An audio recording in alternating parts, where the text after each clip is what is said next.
Hi, welcome to Genesis Engineers Academy.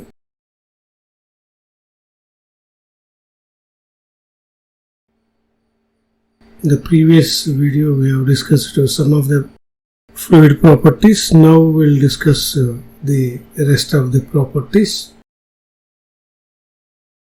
So, the property is now capillarity.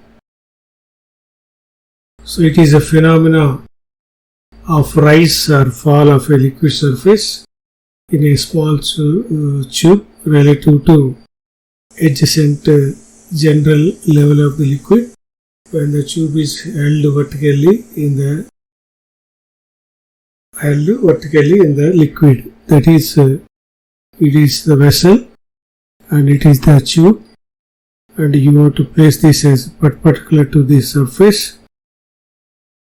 And when you dip this tube of diameter d into the liquid, so the liquid level rises from this to this level. So this level rises, this rising of the liquid surface. So this is the surface and this is the new surface in the tube. And the surface is having a angle theta with the glass tube, and this is called surface tension. So I have told you that when it is exposed to the atmosphere, and there will be a tensile surface over the liquid surface, that is due to surface tension.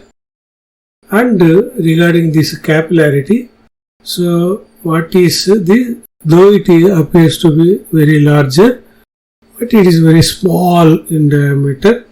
So this concept is used in brazing, soldering, and also in our ointment, all these things. And the medical also, this capillarity is used.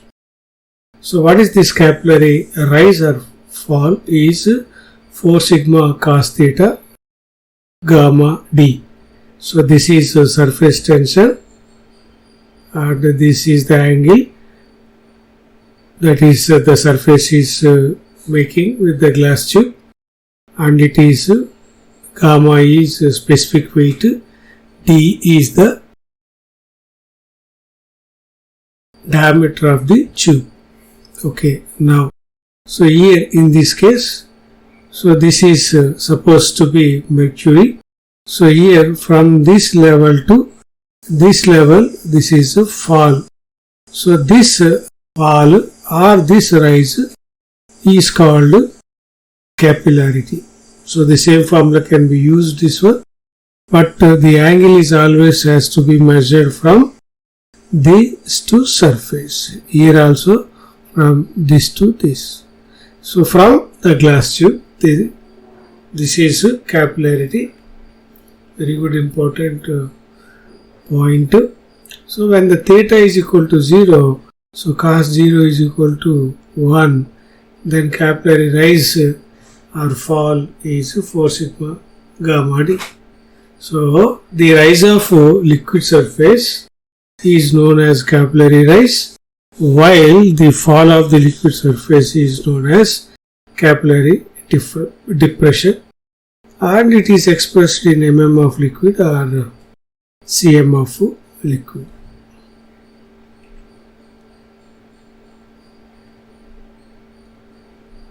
So now the vapor pressure, very good important point for mechanical engineering point of view. So because of this there is a cavitation. Because of cavitation there is a damage or destruction of this hydrodynamic machines like pumps, turbines, and other which will deal with the water or fluid line. So what is meant by vapor pressure? What vapor pressure should we consider in order to eliminate the cavitation effect? That is, so a phase change from liquid to gaseous stage is known as vaporization, because you understand, from liquid to gas, that is from water to steam. So this is called as vaporization. That you know, when the vaporization takes place, molecules escape from the free surface of the liquid. Okay. These vapor molecules get accumulated in the space between the free liquid surface and the top of the vessel. So these accumulated vapors exert a pressure on the liquid surface. So this pressure is known as the vapor pressure. What do you understand? So because of this vapor pressure at which vaporization takes place, able to produce some these things, water or bubbles like. So these bubbles will get accumulated between the free surface and the top of the vessel like this. So this is the vessel and this is the liquid, and these bubbles and will get accumulated. So in turn these will able to pressurize the thing. So this is called vapor pressure. So you can simply that the vapor pressure of a liquid is nothing but the pressure at which the vaporization takes place. It should be regarding with the fluid medium with which these hydromechanical devices are working. Now, cavitation is the formation of bubbles or cavities in the liquid developed in the areas of relatively low pressure, and imploding or collapsing of these bubbles trigger intense shock waves causing significant damage to the surfaces.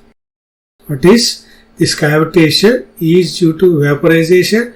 Vaporization enables these bubbles, and these bubbles accumulated at a low pressure and imploding or pressurizing the thing and collapsing of these bubbles trigger shock waves. So this is the bubble transformation or formation and collapsing of this one.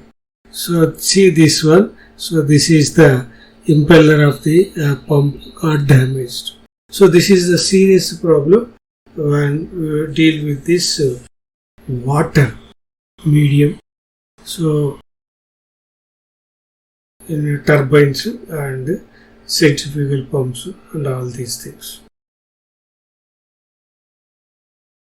Next one is bulk modulus. So bulk modulus measures the elasticity of the fluid. So the bulk modulus for liquids are very high. So liquids are treated as incompressible fluids. Okay, so water is almost all incompressible, but whereas air is compressible. So this is bulk modulus is equal to direct stress or otherwise direct pressure by volumetric strain. So sometimes you can also use P only, or minus dV by V. What is dV by Vv? This is volumetric strain, change in volume by volume. Minus is due to there is a change in size and also shape. So where V is the volume, and you can also write like this one. So here I have not this one. What is that? Eliminated this for you. Okay. So the compressibility is the reciprocal of the what you call bulk modulus. So the property by virtue of which fluid undergoes change in its volume under the action of external force is called compressibility. As long as the pressure increases, the compressibility will goes on decreases. Compressibility is measured by bulk modulus. So bulk modulus is equal to, that is P by dV by V. Okay, so minus is due to there is a decrease in volume.